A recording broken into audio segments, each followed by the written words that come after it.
Hola, ¿qué tal? Buenas tardes. Hoy vamos a hacer la práctica utilizando un transistor como emisor común, un amplificador como emisor común.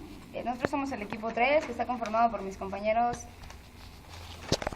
Hipólito Almanza Benítez Armando y Díaz Jiménez.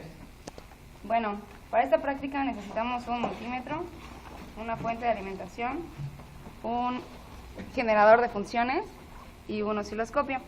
Y nuestro circuito que ya tiene que estar armado. Y ahora pasaremos a explicarlo.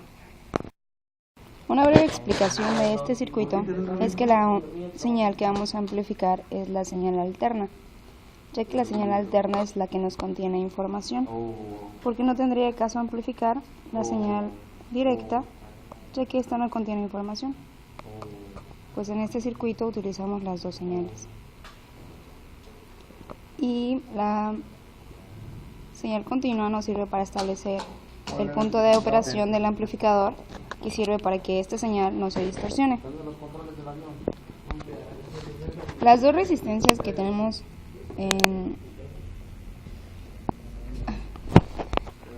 las dos resistencias principales R1 y R2 nos forman un divisor de voltaje, que esto nos va a ayudar a permitir tener en la base de nuestro transistor un voltaje necesario para, digámoslo así, establecer la corriente de polarización de la base. El capacitor bloquea el paso de la corriente continua que viene de la fuente de la fuente generadora de señal.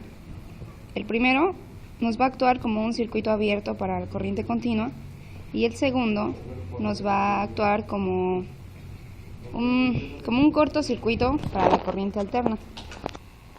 Ahora, la resistencia del emisor nos va a aumentar la estabilidad del amplificador, pero en este caso esta resistencia es un poco sensible a la variación de la temperatura y nos causa una disminución en la ganancia de la corriente alterna, lo cual pues no es deseado. Y para evitar esto, se pone en paralelo un capacitor que va a funcionar como un cortocircuito pues para la corriente alterna y abierto para la corriente continua. Pero en este circuito no lo vamos a utilizar, ya que pues la temperatura del laboratorio está ambiente y no hay un cambio de temperatura muy brusco. Ahora pasaremos a conectar corriente a nuestro circuito.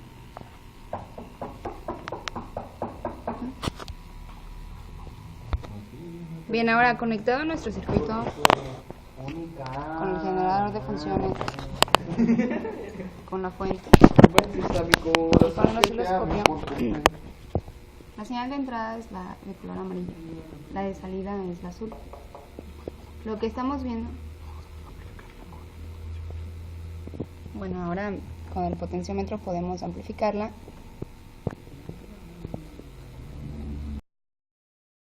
Una vez conectado a nuestro circuito con el generador de funciones, con el osciloscopio, con nuestra fuente, podemos amplificar la señal con nuestro potenciómetro para ver qué tipo de onda. La señal de entrada es la de color amarillo y la azul es la de salida. Como ustedes pueden observar, hay una inversión de fase. Esta inversión de fase, válgase la redundancia, está desfasada a 180 grados con respecto a la señal de entrada. Esto es porque a medida de que el voltaje de la señal de entrada cambia, hace que cambie la corriente de CA en la base, y el resultado es un cambio en la corriente en el colector a partir de su valor de punto Q, lo que hace que la señal de salida sea inversa.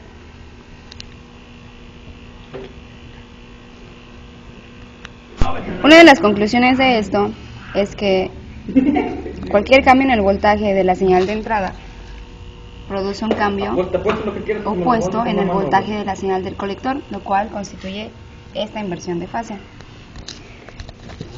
Como conclusión, nuestros capacitores sirven para bloquear el paso de la corriente continua que viene de la fuente, de esta fuente generadora de señal. El de entrada nos actúa como un circuito abierto para la corriente continua y el de salida sirve como un cortocircuito para la corriente alterna.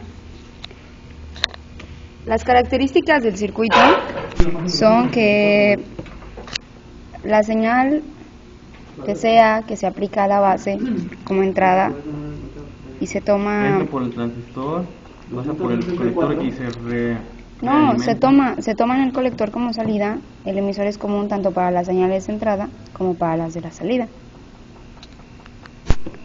Otra de las cuestiones a contestar es ¿qué es lo que da las características de este circuito? Pues la principal es que el emisor se está polarizando directamente y el colector se está polarizando inversamente. Esto nos ayuda a que pueda fluir la corriente a través de nuestro pequeño transistor. Gracias.